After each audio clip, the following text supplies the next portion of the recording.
So what we've got to do is make that change in those standards. That's where the shifts happen. It doesn't happen any other place. And I'll give you a very simple example. If you want to know the difference in people's lives, it all comes down to what are the things that are musts for you versus shoulds. So let me tell you this. We said to have an extraordinary life, you got to have an extraordinary psychology, right? Extraordinary psychology means you got to live in an extraordinary state. To be in an extraordinary state, you got to condition your nervous system, your body, your physiology and focus to be at their best. Do you agree with this? Yes or no? Then to do that, though, you can do that. Why doesn't everybody? Not because you can't. We all have the ability. It's because of our standards. I remember a time early in my career, I was about 24, and I went to do a seminar in Boston. And in those days, a big seminar for me was like 125 people. It was a 3-day seminar, and we worked around the clock, and people made such extraordinary changes in their life. And at the end of it, I was feeling so fulfilled. I was thinking, my God, I'm 24, maybe 25 at the time, and I am so happy because I have found my mission in life. I'm doing what I love. It's making a difference in people's lives. This is extraordinary. So we finished about midnight on the Sunday night. And around midnight, I'm still wound up, so I don't feel like going to bed. So I decided, okay, let me take a walk here, and I decided to go through Copley Square. If you've been through Copley Square, it's a pretty neat place. Because in Copley Square, you can look up and you can see buildings that were here before we were known as the United States, and beside them you see skyscrapers that are new. It's a pretty cool place. So I'm walking around midnight on Sunday night. There's nobody in Copley Square midnight on Sunday night. And I'm walking along, and I see this guy in the distance, and he's kind of stumbling back and forth between the gutter and the sidewalk.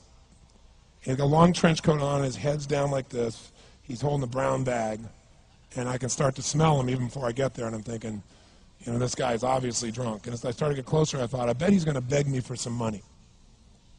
And sure enough, whatever you focus on life tends to happen, doesn't it? So sure enough, he gets real close to me, and I thought all of a sudden he wasn't going to do it, and all of a sudden he popped his head up. It was really weird. He went, "Mister!" He had this really bizarre looking sounding voice. He went, "Mister, could you loan me a quarter?" And I thought, do I want to reward this behavior? And then I thought, I don't want him to suffer. Do you have this dilemma sometimes? Like, I'm not here to judge. So years ago I finally decided I always just give. Even if the person's pulling a scam, that's for them to deal with. If I have the ability, then I give. And so I thought, but could I teach him something? So I asked him a question back. I said, is that all you want is a quarter? So he goes, yeah, just one quarter. One quarter changed my whole life. One quarter. I said, really? He said, yeah, one quarter. So I reached in my pocket, and I pulled out my money clip. And in those days, I was very young, just starting to succeed. And my original mentor was a man named Jim Rohn. I don't know, how many have heard of Jim Rohn? Anybody? Yeah, he's a great guy. And Jim told me, he said, Tony, look, you've come from a poor background. You got a poor psychology. You got to change it. He said, you don't have any money, so pretend you do. He said, start training your brain. Condition it. He said, go save all your money, get $300 bills, and put them on the outside of your money clip, even though you only have $5 in between them. So every time you put it out, you'll see that, you'll feel inspired, you'll feel better. He said, and you'll feel better, you'll do better. So I was like, okay. So I did. So I pulled my money clip, and sure enough, I got $300 bills down. I made sure he saw the bills. So I'm tearing through that, right? Looking in between there, see if I can find some change. But I made sure he saw it. Sure enough, he's looking at the $100 bills, checking it out. I find the quarter, I pull it out, take the money, put it in my pocket. I notice he's watching my hand going into the pocket. I took the quarter, and I looked at him, and I said, sir, life will pay any price you ask of it. And I gave him the quarter. And then something really interesting happened. He took the quarter. He looked at the quarter. He looked at me. He looked at my pocket. He looked back at the quarter, looked at me, looked at my pocket, looked at me again, looked at the quarter, looked at my pocket, looked back at me and said, you're weird.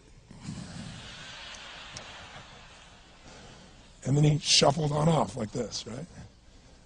And I thought to myself, wow, what's the difference between him and me?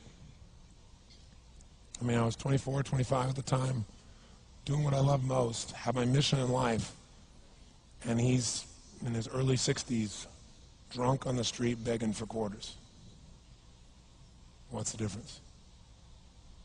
And I thought, well, maybe God's blessed me because I'm such a good person. I thought, oh, and he's such a bad person, that's such bull. And I thought, wow, maybe the answer to that question is what I just told him.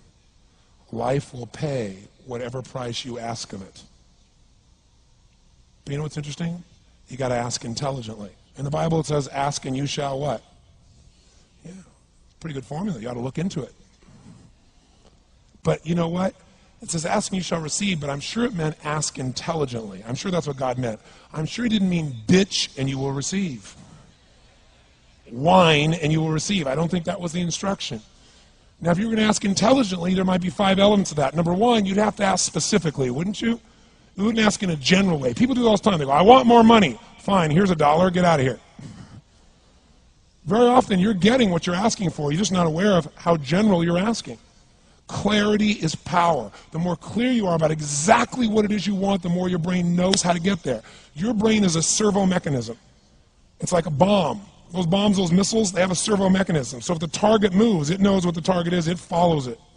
Your brain, when you condition it, knows exactly what to go for and it'll find a way to get there. Did you ever buy a certain outfit or a certain car and suddenly see that car outfit everywhere? How many of you have had that experience? Say, aye. How come that car outfit's everywhere? It always was everywhere, but now you notice it. And the reason is because there's a part of your brain called the reticular activating system, the RAS. That part of your brain determines what you notice and what you don't notice. Your brain spends most of its time trying to make sure you don't notice because you'll go crazy if you notice everything. But when you decide what's most important to you, your brain goes after it. Everyone I know who's successful builds what I call an RPM plan. An RPM is built on the metaphor that the way to get from where you are to where do you want to go to the fastest is you got to build power, like in a car, RPMs. And the R stands for they know the result they're after. They know what they want precisely. If you don't know exactly what you want or you let yourself get beyond that into something general, you're not going to achieve it. Clarity is power. You've got to know the specific result you're after. What do you want? If you can't answer that question right now in your personal life, in your body, in your relationships, in your finances, in your spirituality, then you're not going to be as fulfilled as you want to be. Today we're going to have you answer one of those questions at least. The second part of it, you got to know P, why you're doing it. Because you know what? You may get a big goal. Someone says, I want to make $1 billion. I want to bring peace to the earth. Why? Because as soon as you come up with a goal, all the obstacles show up. And unless you've got enough emotional drive to break through that, you're never going to discover what it really takes. So you got to get yourself past that. And the way to get past that is have enough reasons. Reasons come first, answers come second. This man did not know what he wanted. He did not have enough reasons. To ask intelligently, you got to ask specifically. To ask intelligently, you got to know why you want it, have enough drive to make it happen, enough juice to make it happen. If you don't have enough reasons, you will not make it happen. And the M is, what is your massive action plan?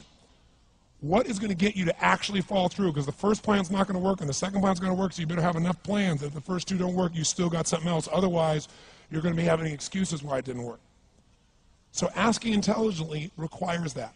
So if we're going to be extraordinary in our results, we've got to be in an extraordinary state. We've got to know what we want and we've got to go use it.